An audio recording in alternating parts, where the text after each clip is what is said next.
Derek, before I get your thoughts on the game, Yes. are you angry? Penalty. Should it have been a penalty for Hearts and Kizeras? Yeah, I'm pretty adamant it is. I haven't seen it again. I thought it was at the time. Greg Aitken's done his job really well tonight.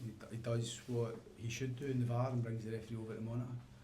And we were shocked because obviously we've only got the monitor. We can look back at a few times, but it's the same angle, and obviously I've seen it again from the Sky angles as well. So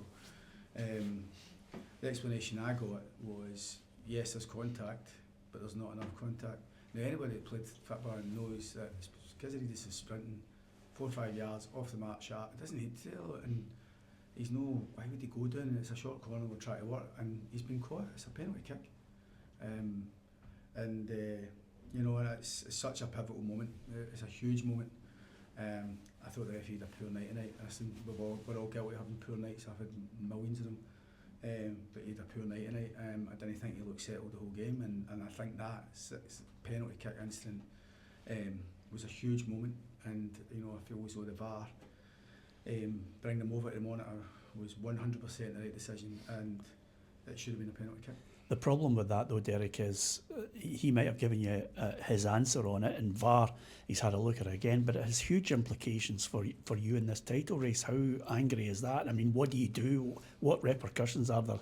You want me to be really angry here, right? I'm disappointed the decision of it, but it's actually done now, Peter. I've got to move on for it. It's like you've asked my opinion on it. I think it's a penalty for the referee, the poor night, as I said, but we can't dwell on it. The game comes round again. A lot was made about the Kabori penalty at Tynecastle. A lot of conjecture, a lot of people with opinions, and it was clear it was a penalty kick. The boys been kicked in the head after a challenge, and it was brought up again this week. For whatever reason, we got into the game last week at Rangers, and the manager's calling for a strong referee against Hearts. So listen, we understand that when it gets to these stages of the season that every decision can be pivotal. Every team selection I pick, every performance is pivotal. And I take comfort in the fact that my team still played to win. This Motherwell team are such a good side.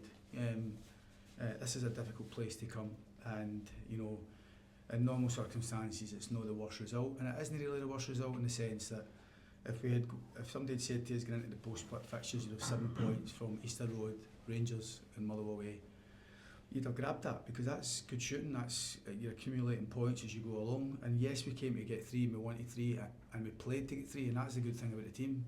I think you can see why Motherwell have been so good this season and had so many plaudits, rightly so. A well coached, managed team, good players. But I think you can also see why we are where we are. The fight and the spirit of the team, despite the difficulties with losing 2 key players, despite kind of being patched up in midfield a wee bit when we needed our bodies in there, particularly against Motherwell. And we've kept trying to find a way to win the game. But other than the penalty decision, have we done enough to win it? Maybe not. I thought Motherwell were good first half, first 25-30 minutes. I thought they were brighting us, but I don't think they really worked my goalkeeper, and the goal was disappointing because we've got bodies there. You could say from their point of view, the right wing backs are ahead across the near post, and you think, good on them for positive play, getting in where he should. So, but for us, we should deal with it because we've got enough bodies here. It's not as if we're stretched.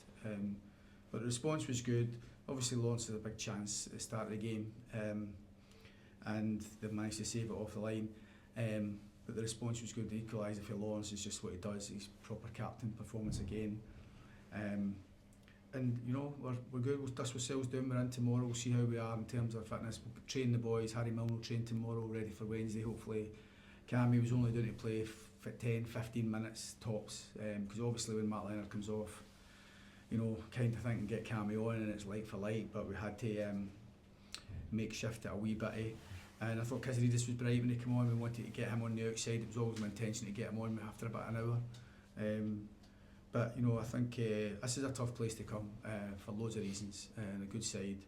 And I thought both teams tried to win the game, and good on Motherwell, good on us for trying to find a way to win it. Your 4 points clear. Give us your overview of how you see it now. 4 points clear, and we've work to do. We're not expecting. We had an advantage going into the game because of the work that's been done previously. But that advantage doesn't count for it if you don't keep producing performances and picking up points, Peter. So That's another point, and you don't know how important that's going to be. But obviously, when the post-split fixtures came, we knew we had two home games. The home games were nobody's guaranteeing that you win these home games, but we've been really good at home. And Wednesday's going to be such a tough night again with Falkirk still fighting, and they've shown their quality throughout the season. So there's work to be done there, but we knew we'd have to pick up points on the road. So to pick up 4 from 2 away games is good shooting, and it's a point more than other teams at the minute, and we are still we're still in a good spot, and we're still all the teams going. We're still in the spot that everybody else would want to be, and we just got to stay calm with that, stay focused on the job on Wednesday, and expect to win the game. You know, I think we've got to expect challenges ahead of us with these next 2 games, but you don't win leagues without really having to work for it, and that's where we're at. It's quite aggressive football.